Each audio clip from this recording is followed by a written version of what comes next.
Hello family, welcome back to my channel.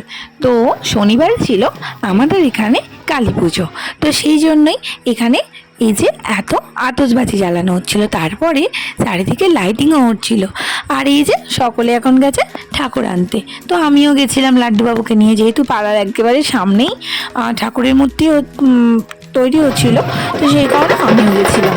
তো এই যে তারপরে এই যে আমরা চলে এসেছিলাম আমাদের বাড়ির সামনে, যেহেতু এই যে লাড্ডুও বসে আছে, এই যে দেখো। আর এই যে সামনে না অনেক রকম এখানে ফোয়ারা দেওয়া হয়েছিল, তো এই যে ফোয়ারাতে লাইটিং হচ্ছে, ফোয়ারাতে যে জলটা পড়ছে, তো সেটা দেখতে লাড্ডুবাবুর খুব ভালো লাগে, তো ও সেটা ও দিদার কোলে বসে বসে দেখছিল। আর এই যে এদিকে লাইটিংও করেছিল, সেটাও দেখছিল। আর তারই ফাঁকে হয়ে গেল আমাদের একটুখানি ড্যান্স। তো চলো।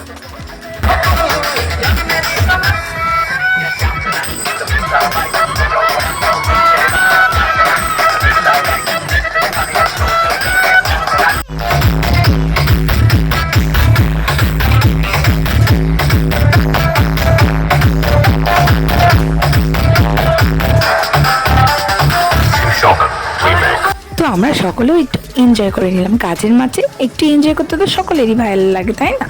তো এই যে এদিকে মায়ের প্রতিমাও এসে গেছেন। মায়ের এবার পুজোর জন্য মাকে আসনে নিজে রাখা হবে, তো এই যে মাকে সেখানে রাখা হচ্ছিল।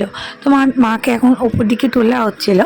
তো এই যে তারপর একটু পরেই পুজো শুরু হবে। জানো তো বন্ধুরা, সেদিনে মাকে এত সুন্দর লাগছিল, এত দেখলেই মনটা জুড়িয়ে যাচ্ছিল, বলার মতো নয়।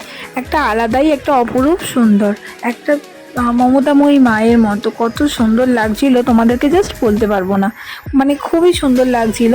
তো এবারে মাকে ওখানে রাখা হলো। তো এবার মায়ের পুজো খুব শীঘ্রই শুরু হবে। তোমাদেরকে পুরোটা হয়তো দেখাতে পারবো না, কিছুটা দেখাবো তোমাদেরকে।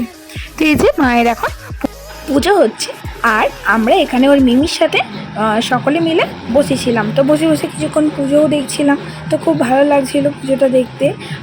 তো সকল মিলে তখন বসেছিলাম। জয় মা কালী, সকলের মঙ্গল করো মা, তোমাকে দেখলে আলাদাই একটা অনুভূতি লাগে। জয় মা, সকলকে ভালো রেখো।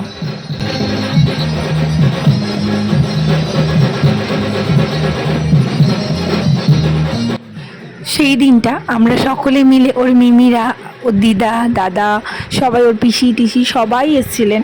তো ওনাদেরকে নিয়ে সকলে মিলে খুব সুন্দরভাবে মজা করে মায়ের দর্শন করতে করতে সেই রাতটা কেটে গেল। তো তোমাদের সঙ্গে দেখা হচ্ছে পরবর্তী কোনো ভিডিও। তোমরা সকলে ভালো থেকো, আর ভিডিওগুলি ভালো লাগলে একটা লাইক করে দিও, আর চ্যানেলটি সাবস্ক্রাইব করে দিও। ধন্যবাদ বন্ধুরা, সকলে ভালো থেকো আর পাশে থেকো। ধন্যবাদ।